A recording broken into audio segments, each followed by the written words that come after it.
पापी नाही, ही इम्रान हाशमीची साईन आहे ही इम्रान पेडणेकर नाही. पण बुवा अगदी हसत खेळत बारी करतायत.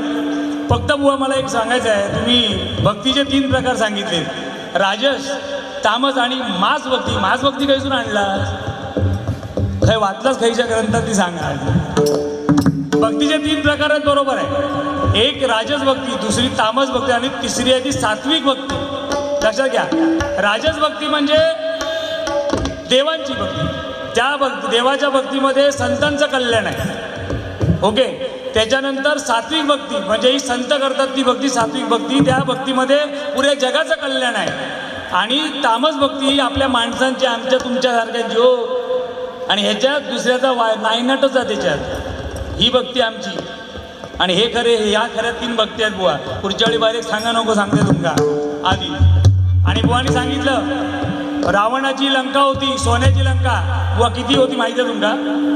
360 किलोमीटर गुणिले 360 किलोमीटर एवढी रावणाची सोन्याची लंका होती. लक्षात घ्या, मोजमाप केलं तर.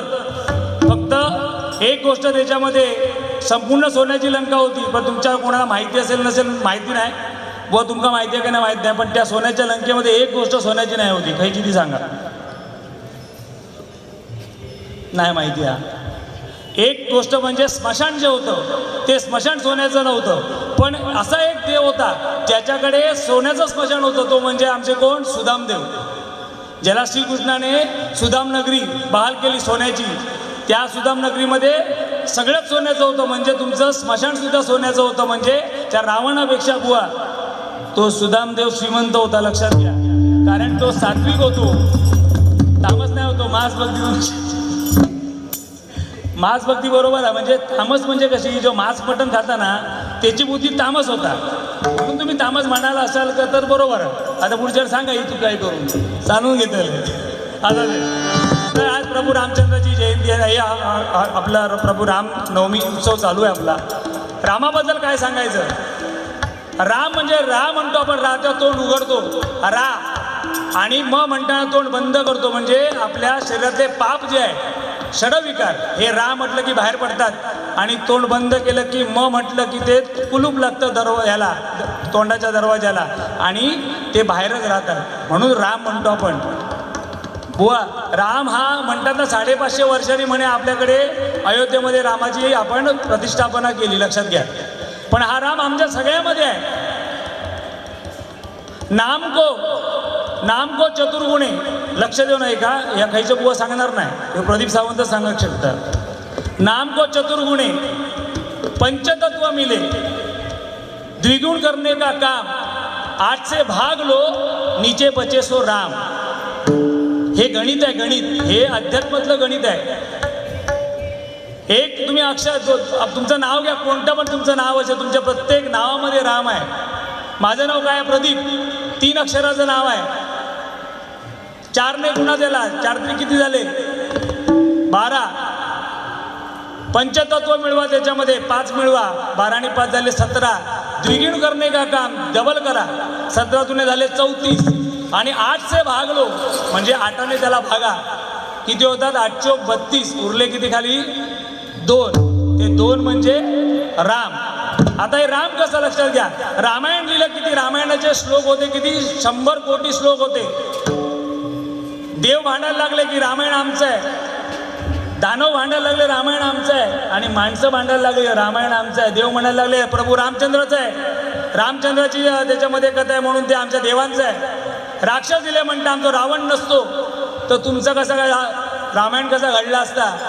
माणूस गेलो टोपीवालो माझ्यासारखो, त्यांना सांगले आणि बाबा माझा वाल्मिकी माणूस होतो, त्यांना रामायण लिहिले नसता तर खायचा वाटा घेतला असता.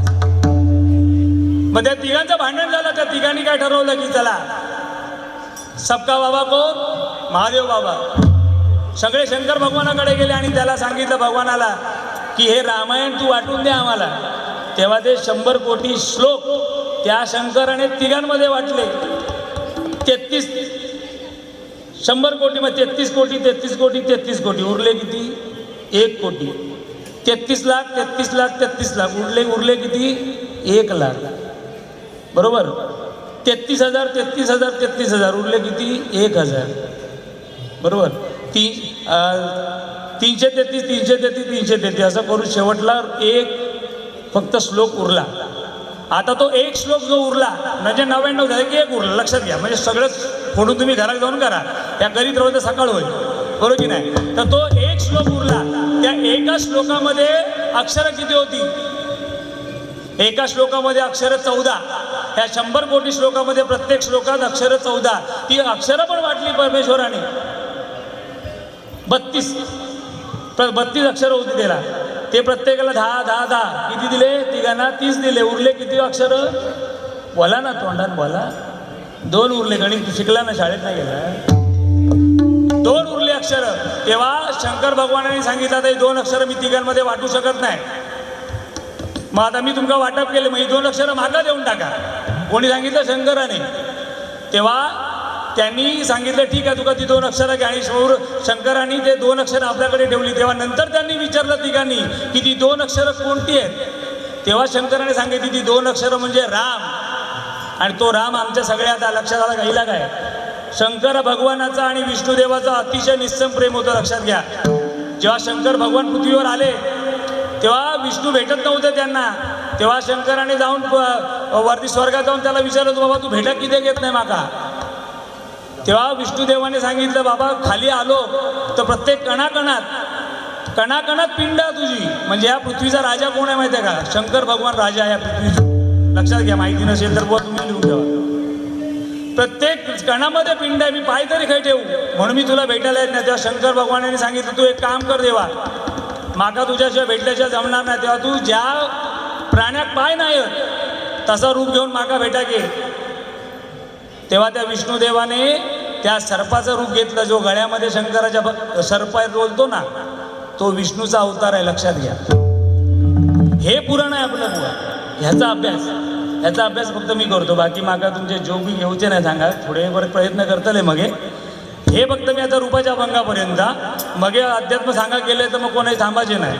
कारण काय माहिती आहे, इथे बसलेली माझ्या दृष्टीने तरी हे सगळे दर्दी लोक यांना अध्यात्म ऐकण्याची आवड आहे.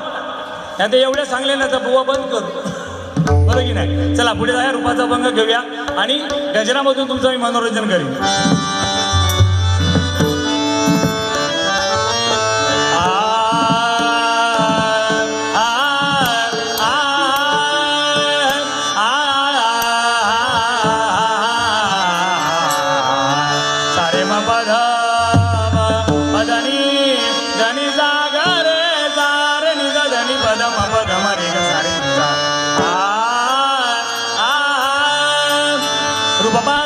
सुख झाले हो सजणी तो हा विठ्ठल बरवा. सुख झाले हो सजणी तो हा विठ्ठल बरवा.